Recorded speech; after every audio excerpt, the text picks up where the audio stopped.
বলিউড অভিনেত্রী তাপসী পান্নু অমিতাভ বচ্চনের সঙ্গে পিঙ্ক ছবিতে অভিনয়ের মধ্যে দিয়ে সবার নজর কাড়েন।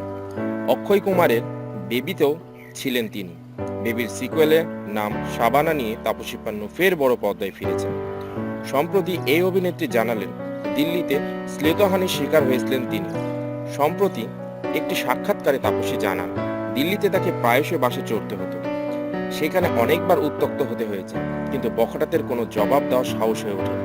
আমি যে পরিবেশে বেড়ে উঠেছি, আমার মনে হয়তো আমার ভুলের কারণে আমাকে হেনস্থা হতে হচ্ছে।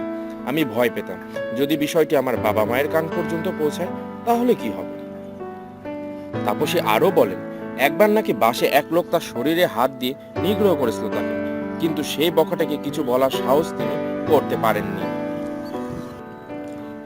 এমনকি সে লোকের দিকে তাকাতেও ভয় পেয়েছিলেন তাপসী।